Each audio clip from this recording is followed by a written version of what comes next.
तो hello student, आप सभी का स्वागत है आपके इस नए चैनल डियर एकेडमी में। ठीक है, आज हम एक नए हौसले और नए बुलंदी के साथ फिर से आपके लिए लेके आए हैं वैद्युत ध्रुव की, यानी वैद्युत द्विध्रुव की अक्षीय स्थिति में वैद्युत क्षेत्र की जो तीव्रता है कैसे ज्ञात करते हैं। ठीक है, और शायद मेरे हिसाब से एक चीज़ हमने सोची है कि जो फर्स्ट चैप्टर है आपके 12th क्लास का, उसमें शायद चार या पांच समथिंग डेरिवेशन है, जिन्हें हम एक एक करके आज इस दिन पूरा करेंगे। ठीक है, और सबकी वीडियो आपको आपके डियर एकेडमी चैनल पे सीरीज वाइज मिल जाएंगी। ठीक है, और अब चलिए वीडियो को ज़्यादा लंबी ना करें और वीडियो को करते हैं स्टार्ट। तो देखो, पहले हमने माना, सब कहते हैं कि ये जो हमें मतलब दे रखा है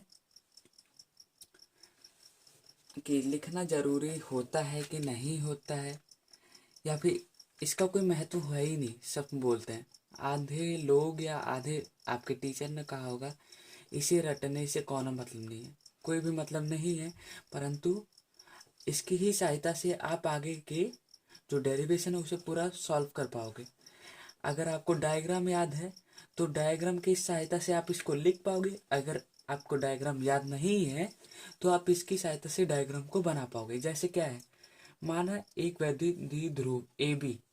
ठीक है, अब वैद्युत द्विध्रुव कहते किसे हैं, देखो मैं बता दे रहा हूँ। ऐसे समान परिमाण तथा विपरीत प्रकृति के आवेशों को एक दूसरे के जब अत्यंत निकट रखा जाता है ना, करीब में रखा जाता है, जो उनसे निकाय बनता है उसी को वैद्युत द्विध्रुव कहते हैं। ठीक है, इतना समझ में आ गया।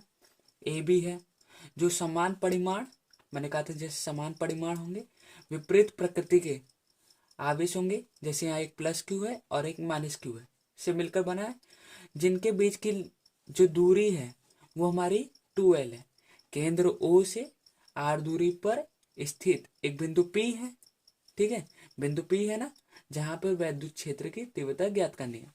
तो पहला क्या है, एक वैद्युत द्विध्रुव ए बी है। अब लो, स्केल तो है नहीं, चलो पेन से बनाते हैं। ठीक है, तो सबसे पहले हमारा, हमने बोला था ना, एक वैद्युत द्विध्रुव ए बी है, तो ए बी। ठीक है, जहां पे एक प्लस क्यू है एक माइनस क्यू आवेश है। ठीक है, जहां पे एक हमारा प्लस क्यू है एक माइनस क्यू आवेश यहाँ पे रख दी, ए बिंदु पे स्थित है, और जो प्लस क्यू आवेश है बी बिंदु पे स्थित है। एक हमने जब भी केंद्र लेंगे दोनों आवेशों के बीच में लेंगे। ठीक है, यहाँ से हमारा केंद्र ओ है। ठीक है, और जैसे कि मैंने कहा था, दोनों आवेशों की जो दूरी है वो हमारी 2L है, यानी एक L यहाँ पे होगी माइनस क्यू से केंद्र O तक का, और केंद्र O से एक प्लस क्यू की जो दूरी है वो भी हमारी L है। ठीक है, देखो इसके हिसाब से हम डेरिवेशन को कंप्लीट करेंगे। ठीक है, जो हमारा डायग्राम है इसकी सहायता से बना रहे हैं। ठीक है, अब आगे बढ़ते हैं। ठीक है, जिनके बीच की जो दूरी है हमारी 2L है, LL 2L हो गई। ठीक है, केंद्र O से R दूरी पर, ठीक है R दूरी है,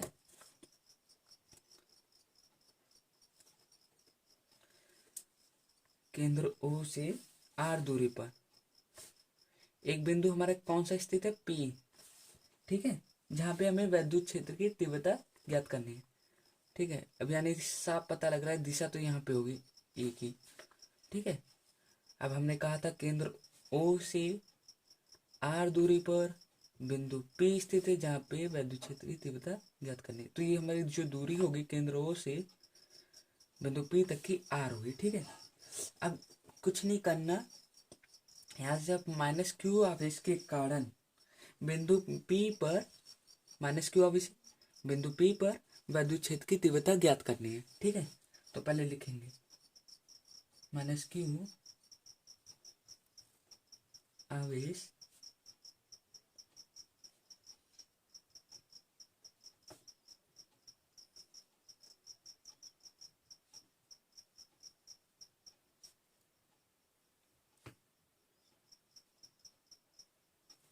ठीक है, माइनस क्यू आवेश के कारण वैद्युत क्षेत्र की तीव्रता। तो यहाँ पे एक माइनस क्यू एक प्लस क्यू है, इसलिए हम पहले वाले को E1 मान लेते हैं। ठीक है, E1, और फॉर्मूला तो आप सबको पता होगा, ठीक है। तो फॉर्मूला होता है हमारा 1/4 पाई साइलेंट जीरो के, ठीक है। पूरा लिख दे रहे हैं, बिंदु आवेश के कारण है, ठीक है। मान ये हमारे बिंदु आवेश है, बिंदु आवेश के लिए जब हमने निकाला था फॉर्मूला, तो हमारा आया था 1/4 पाई साइलेंट जीरो Q/R², ठीक है, R²। अब यहाँ पे देखो R की वैल्यू यहाँ माइनस क्यू के लिए क्या होगी, माइनस क्यू के लिए हमारी जो दूरी है वो क्या होगी, ये हो जाएगी हमारी ये हो जाएगी R+L। देखो L है इतनी केंद्र O से, माइनस क्यू अवयस की जो दूरी हमारी L है, और फिर केंद्र O से बिंदु P की जो दूरी है R है। तो इसमें हम जो हमारी दूरी है जो बढ़ गई है, तो इसलिए हमारी जो दूरी हो जाएगी, पूरी दूरी हो जाएगी वो हमारी R+L हो जाएगी। और उस R का स्क्वायर होता है, तो यहाँ पे स्क्वायर आ गया। इसे मान लो इक्वेशन नंबर फर्स्ट। अब फिर उसके बाद है प्लस क्यू आवेश के कारण, प्लस क्यू आवेश,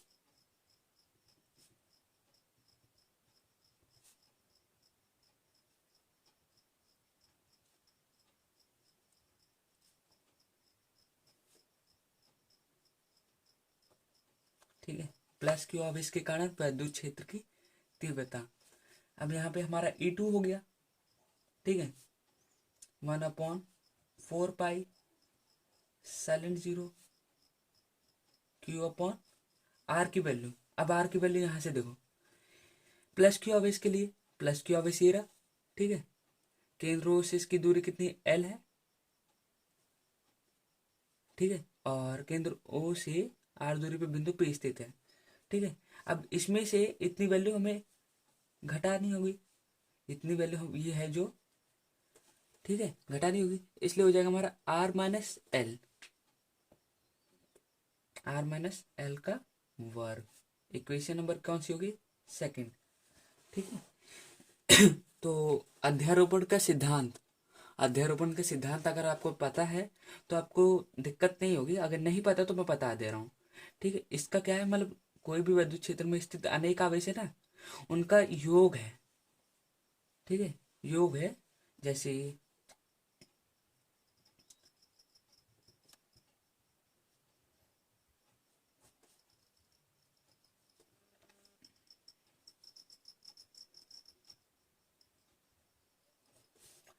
यहाँ पे हो जाएगा हमारा E बराबर, ठीक है, E1 प्लस E2, ठीक है। अब क्या करेंगे, इसके हिसाब से चलेंगे।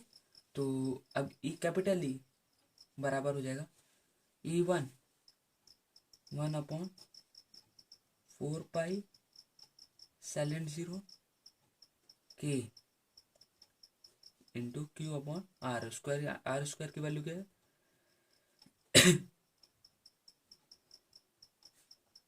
माइनस 1/4 पाई साइलेंट जीरो के Q/R-L का वर्ग, ठीक है, हो गया। अब आप लोगों के दिमाग में आ रहा होगा कि यहाँ तो मैंने प्लस लिखा, लेकिन यहाँ मैंने माइनस का सिंबल क्यों लगाया। देखो ये मैंने आपको पहले ही यहाँ बताया था, ये परिमाण में समान में, रिजल्ट इनका बराबर है, ठीक है। रिजल्ट जो आ रहा है दोनों आवेशों का बराबर है, लेकिन यहाँ दिशा में विपरीत है। दिशा में विपरीत होंगे तो एक हमारा प्लस का होगा और एक माइनस का होगा, इसलिए यहाँ पे हमने प्लस और माइनस का चिन्ह लगा रखा है। अब आते हैं सॉल्व कैसे करना है। कुछ नहीं, अब इसमें से जो हमारा कॉमन आ रहा है उसे कॉमन लेंगे। जैसे 1/4 पाई साइलेंट जीरो, क्यों इतना हमारा कॉमन आ गया, फिर उसके बाद जो अंदर बचा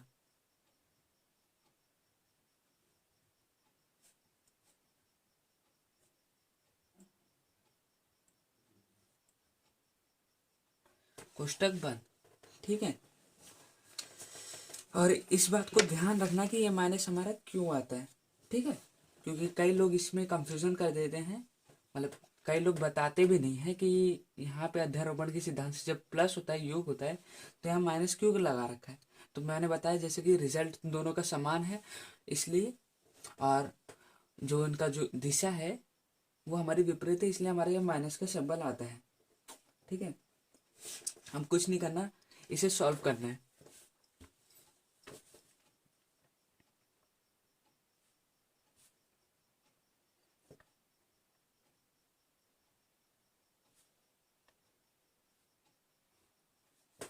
देखो यहाँ पे क्रॉस मल्टीप्लाई, नीचे वाले को एलसीएम लेना है। ठीक है, जब यहाँ पे हमारा जो फॉर्मूला भी एक अप्लाई होगा नीचे, ए माइनस बी ए प्लस बी। ठीक है, ए माइनस बी ए प्लस बी जब हम करते हैं तो हमारा फॉर्मूला क्या है, ए स्क्वायर माइनस बी स्क्वायर। तो इसके हिसाब से आर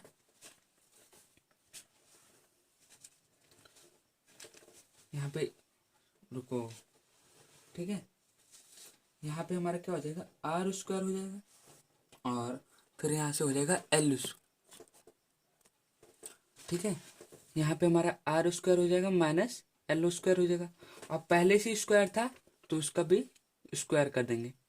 ठीक है, अब यहाँ से जब इसकी मल्टीप्लाई यहाँ ऊपर करेंगे तो हो जाएगा हमारा आर प्लस एल का whole square minus R minus L का होल स्क्वायर। ठीक है, यहाँ तक कोई दिक्कत नहीं ना। देखो अब आगे बढ़ते हैं, स्टेप बाय स्टेप चल रहे हैं। 1/4 पाई साइलेंट जीरो के। ठीक है, अब ऊपर क्या है हमारा, ए प्लस बी का होल स्क्वायर और ए माइनस बी का होल स्क्वायर। ठीक है, फॉर्मूला अप्लाई होगा, ए का स्क्वायर प्लस बी का स्क्वायर प्लस 2ab, और माइनस के लिए ए का स्क्वायर प्लस बी का स्क्वायर माइनस 2ab।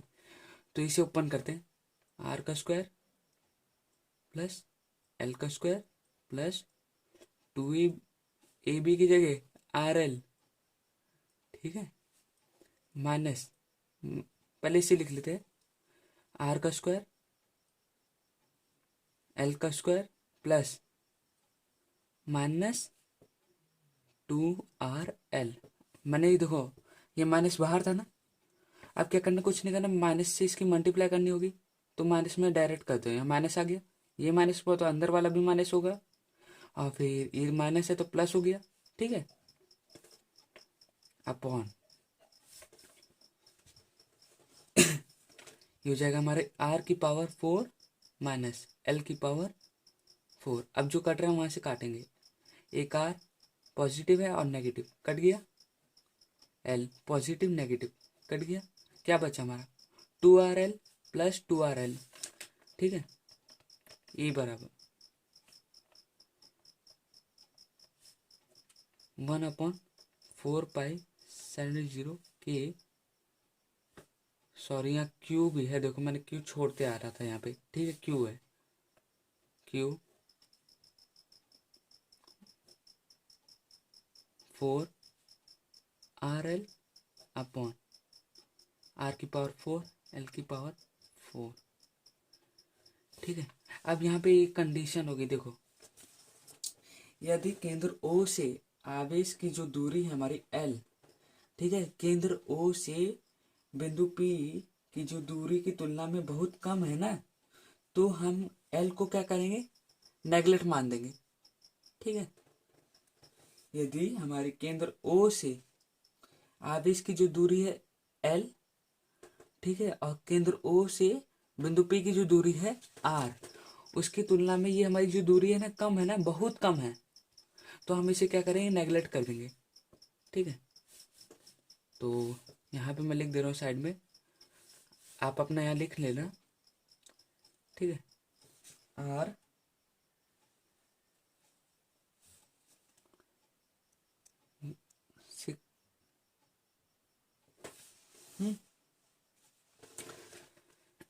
तो हमारा क्या हो जाएगा, आर को जब हम नेगलेक्ट मान देंगे तो 1/4 पाई साइलेंट जीरो के क्यू 4RL अपॉन आर की पावर कितनी होगी 4। ठीक है, इतना आगे समझ में। अब एक आर है ऊपर, एक आर है 4। ठीक है, एक से यहाँ कट गया, 3 बचा। ठीक है, और एक फॉर्मूला शायद याद होगा वैद्युत द्विध्रुव आघूर्ण का, अगर नहीं याद है तो यहाँ मैं लिख दे रहा हूँ। P बराबर होता है Q इंटू 2L, ठीक है। तो E बराबर निकल के आएगा हमारा 1/4 पाई साइलेंट जीरो के Q into 2L, Q into 2L, ठीक है। Q इंटू 2L है ना, तो यहाँ पे हमारा Q इंटू 2L हो गया, तो यहाँ से हमारा आ गया 2P, ठीक है। एक हो गया Q इंटू 2L का, यहाँ से Q इंटू 2L यानी P आया। 2 बचा यहाँ से तो 2 आगे लिख दिया, अपॉन R⁻3, ये तो हो गया। अब यदि, ठीक है, यदि ये हमारा वैद्युत द्विध्रुव आघूर्ण जो है निर्वात में स्थित होगा ना, जब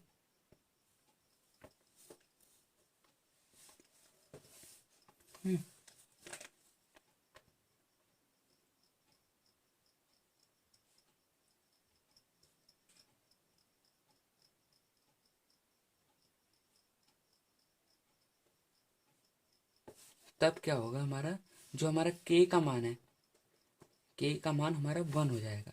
तो E बराबर निकल के आ गया 1/4 पाई silent zero 2P upon R⁻, ठीक है।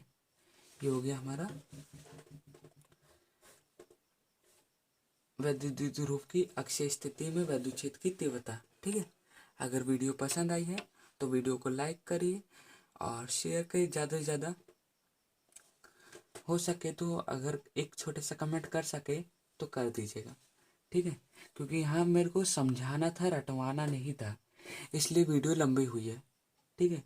रटवाने वाले तो रटवा देते हैं, यहाँ माइनस क्यों आए ये कोई बताएगा नहीं, ठीक है।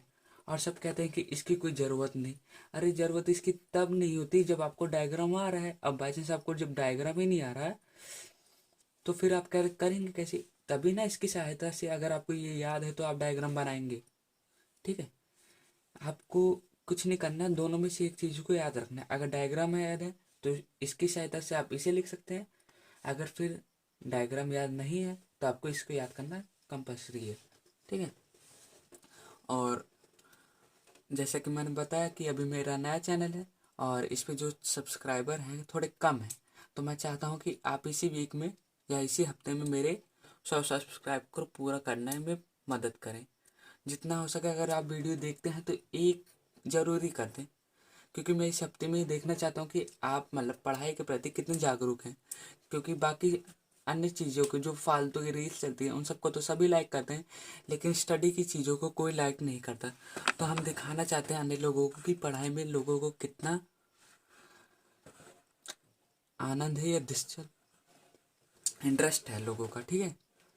तो चलिए वीडियो को करते हैं बंद। अब नेक्स्ट वीडियो में मिलेंगे जिसका हम निरक्षीय स्थिति में विद्युत क्षेत्र की तीव्रता ज्ञात करने वाले हैं, ठीक है। हम इस सबको सीरीज वाइज सीरीज लेके आएंगे, क्योंकि 5 डेरिवेशन है फर्स्ट चैप्टर से, वो आपको सीरीज वाइज सीरीज मिलते जाएंगे, ठीक है। जिसमें से फर्स्ट ये था, और इसके बाद अभी 4 और बाकी हैं, वो आपको नेक्स्ट वीडियो में देखने को मिलेंगे। एक तो बेसिक ट्रिक है, एक तो लाइक और शेयर ठोक दीजिए, महाकाल का लाइक और शेयर ठोक दीजिए। पूरा साल मेहनत करता हूं आपके लिए बेटा, ऐसा नहीं चलेगा, ऐसा नहीं चलेगा।